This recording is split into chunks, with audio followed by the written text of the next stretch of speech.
नमस्कार, मैं हूं जैद नुनिसा और आप देख रहे हैं एनडीज।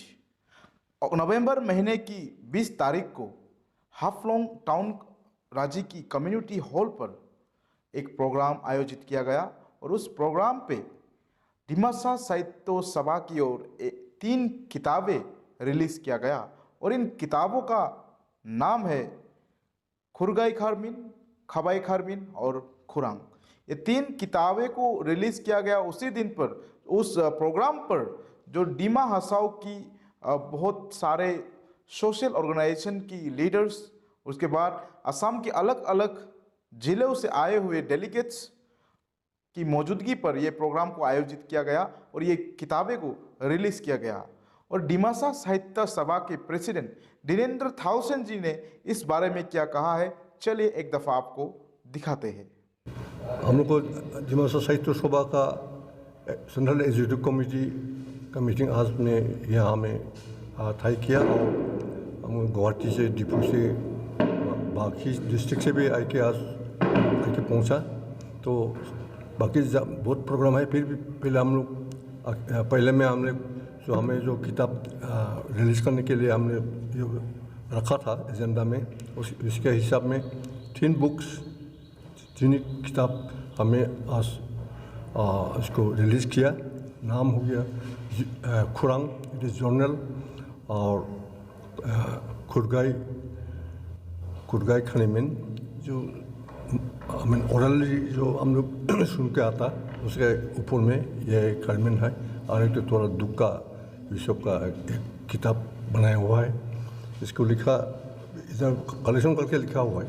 तो इसके ऊपर में, इसके बाद में हमें बहुत डिस्कशन करना है। उसको आपको अभी बताना जरूरी नहीं समझता हूँ, क्योंकि हम लोग को कॉन्फ्रेंस होना है। कॉन्फ्रेंस कहाँ करेंगे, और अभी न्यू एजुकेशन पॉलिसी जो आया उसका बारे में हम चर्चा करेंगे। और इसके अलावा भी हमारा ऑर्गेनाइजेशन का जो क्या स्थिति में है, अभी क्या है, इसी आपको ये कोरोना का बजाय हम लोग टाइम पे मीटिंग करने नहीं सकता, जाना आना नहीं करने सकता। इसका दौरान हमें बहुत तकलीफ मिला। फिर भी हमारा काम हम लोग जारी रखा है। गुवाहाटी में भी बहुत बार हम लोग मीटिंग में अटेंड करने लगता, अटेंड भी करा है। बहुत तकलीफ से ना हॉल करा, ना हॉल हाथ बोल आने लगता। इसे भी हम लोग काम करके अभी आ रहा हूँ। कोई भी जाति का आइडेंटिटी जो होता है वो है उनका लैंग्वेज, यानी कि उनका भाषा। भाषा के बिना, लैंग्वेज के बिना कोई भी जाति का आइडेंटिटी प्रॉपरली नहीं होता है। वही आइडेंटिटी जो है, जो भाषा है, उनके लिए प्राइड होता है। और वही भाषा को जो है इंक्लूड करने के लिए, जो रिकॉग्नाइज करने के लिए जो है भारतीय संविधान में एक प्रोविजन है, वो है 8th शेड्यूल। और वही 8th शेड्यूल पे पूरे भारत के अंदर 22 लैंग्वेजेस इंक्लूड है, जो है हिंदी, असमीज, बोडो, बंगाली और नेपाली भी है। लेकिन दुर्भाग्यजनक बात यह है कि असम का सबसे पुराना एक जनजाति वो है डिमासा जनजाति। आज वही डिमासा जनजातियों का जो भाषा जो है आज भी 8th शेड्यूल पे इंक्लूड नहीं हुआ है। हालांकि अलग अलग जगहों पे जो है 8th शेड्यूल के लिए, जो 8th शेड्यूल पे इंक्लूड होने के लिए कहीं जैसे कि मेघालय जैसा स्टेट पे भी लोग जो है इस सिलसिले में लड़ रहा है। लेकिन डिमासा जनजाति का जो भाषा है उसे 8th शेड्यूल पे लाने के लिए हमें अभी भी कुछ भी एक्टिविटीज़ दिखाई नहीं दिया है। तो देखिए, बोडो जनजाति का बारे में मैं बताता हूँ कि बोडो जनजाति जो है 2003 पे उन लोगों का BLT अकॉर्ड साइन हुआ था। और वही BLT अकॉर्ड साइन की अंदर ही, उस अकॉर्ड पे ही जो है 8th शेड्यूल पे जो इंक्लूशन होना था, वो जो बोरो लैंग्वेज को उसी समय इंक्लूड किया गया। और वही इंक्लूड होने की वजह से आज बोडो लैंग्वेज जो है एक ऑफिशियल लैंग्वेज हो गया है और वो 8th शेड्यूल पे उन लोगों का भाषा आ गया है। और बोडो साहित्य सभा, वही बोडो साहित्य सभा के जरिए आज बोडो लैंग्वेज जो इतना तक एडवांस हुआ है, इतना डेवलप हुआ है। और वही बोडो साहित्य सभा के जो प्रेसिडेंट, फॉर्मर प्रेसिडेंट, जो फर्स्ट प्रेसिडेंट, वो थे JB हकजेर जी, यानी कि जयभद्र हकजेर जी। वही डिमासा कम्युनिटी के लीडर, जो डिमासा कम्युनिटी पे फर्स्ट टाइम जो ग्रेजुएशन किया था, वही एक महान व्यक्ति जे.बी. हकजर जी के नेतृत्व पर बोडो साहित्य सभा को गठन किया गया 1952 का 16 नवंबर को।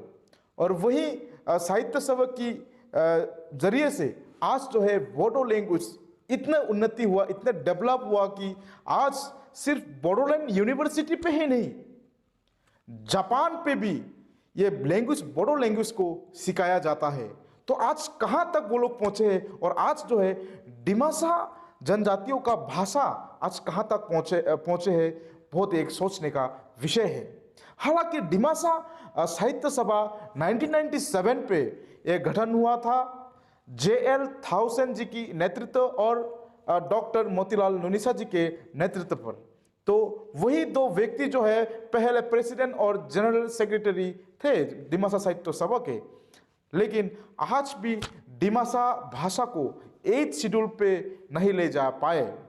और सबसे इंटरेस्टिंगली बात आप सभी को बता दूं कि हमारे जो नेबरिंग स्टेट मेघालय में जो खासी भाषा है, वो भाषा जो 1919 पे कलकत्ता की यूनिवर्सिटी पे खासी भाषा को रिकॉग्नाइज किया गया, वहाँ की यूनिवर्सिटीज पे उसे रिकॉग्नाइज किया गया, वो भाषा को सिखाना शुरू हुआ।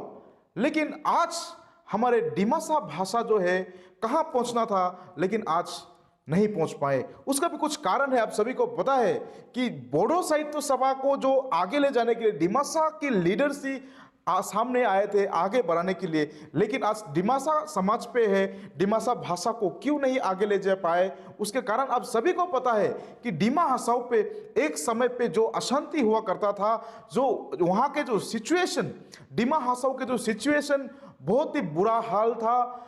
इसी का कारण जो है आज डिमासा भाषा जो है आगे नहीं बढ़ पाया। हालांकि अभी के समय पे पूरी तरह से शांति आ चुका है। फिर से डिमा भाषाओं पे जो अभी ही मौका है जो डिमासा भाषा को फिर से डेवलप करे, आगे बढ़ाए और इसे एक 8th शेड्यूल पे इसे इंक्लूड करने के लिए कोशिश कर सकते हैं। हालांकि अभी का सीएम जो है एनसीएल ऑटोनॉमस काउंसिल के सीएम देवोलाल गढ़लोसा जी के नेतृत्व पर अगर वो चाहे तो इसे कर भी सकते हैं।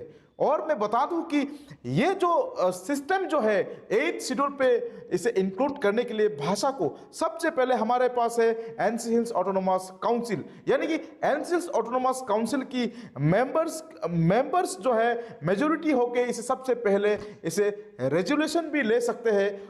रेजुलेशन लेने की बाद इसे असम के स्टेट असेंबली पे भेजा जा सकता है और स्टेट असेंबली पे भेजने की बाद हमारे डिमा हसाओ की जो माननीय एमएलए यानी कि बीबी हकजर जी, ये वही बीबी हकजर जी है जो बोडो साहित्य सभा की फर्स्ट प्रेसिडेंट जयभद्र हकजर जी की बेटे, यानी कि महान जयभद्र हकजर जी की बेटे, जो बोडो साहित्य सभा को, बोडो समाज को अभी तक जो आगे बढ़ाने में जिनका बहुत ही एक महत्वपूर्ण रोल था, आज उन्हीं के बेटे आज जो है डिमा हसाओ की एमएलए है। और उन्हीं का पास भी ये सुनहरा एक मौका है जो डिमासा भाषा को अगर वो चाहे तो असेंबली पे इस इशू को उठा के इसे डिमासा भाषा को 8th शेड्यूल में इंक्लूड के लिए वो जोर लगा सकते हैं। और उसके बाद जो हमारे जो माननीय एमपी हरेन सिंह बेबी पार्लियामेंट पे, गवर्नमेंट ऑफ इंडिया के सामने पार्लियामेंट पे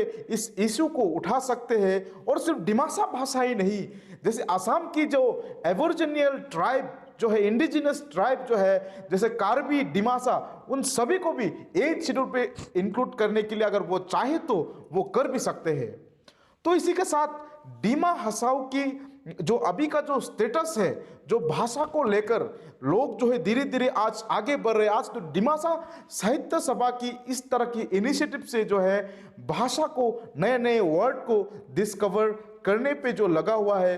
और इसी के लिए आज जो तीन किताबें जो रिलीज किया है 20 नवंबर को, ये काफ़ी एक बहुत एक सक्सेस का एक बात है ये। और यही बात को लेकर हमारे टीम एनडीएच की तरफ से भी डिमासा साहित्य सभा को बहुत बहुत शुभकामनाएं देते हैं हमारी तरफ से। और भी डिमासा भाषा को उन्नति की ओर ले जाने के लिए उनको शक्ति मिले और इस तरह डिमासा समाज को आगे बढ़ाए। और उसके बाद जो है गवर्नमेंट ऑफ असम की तरफ से कुछ अनाउंसमेंट किया गया था, जहां पे असमी साहित्य सभा की उन्नति के लिए 10 करोड़ देने का भी अनाउंसमेंट किया गया और बोडो साहित्य सभा के लिए 5 करोड़ और डिमासा साहित्य सभा जैसे और भी अलग अलग साहित्य सभाओं के लिए 3 करोड़ का अनाउंसमेंट किया गया, जो साहित्य सभा को डेवलपमेंट के लिए और भी उन लोगों को काम करने के लिए और भी सुविधा के लिए ये अनाउंसमेंट किया गया। ये काफ़ी अच्छी बात है, गवर्नमेंट ऑफ असम की तरफ से इस तरह के इनिशिएटिव लिया गया। अगर इसी तरह अगर गवर्नमेंट ऑफ असम की और साहित्य सभाओं के बीच अगर कोऑर्डिनेशन अगर इस तरह से बना रहे तो फिर भाषा डेवलप होने से कोई भी नहीं रोक सकता है। तो इसी के साथ साथ डिमा हसाओ और इस राज्य की हर एक खबर पाने के लिए बिल्कुल देखते रहिए एनडीएच। तब तक के लिए मैं जेड न्यूज़ आप सभी से विदाई लेता हूँ। धन्यवाद।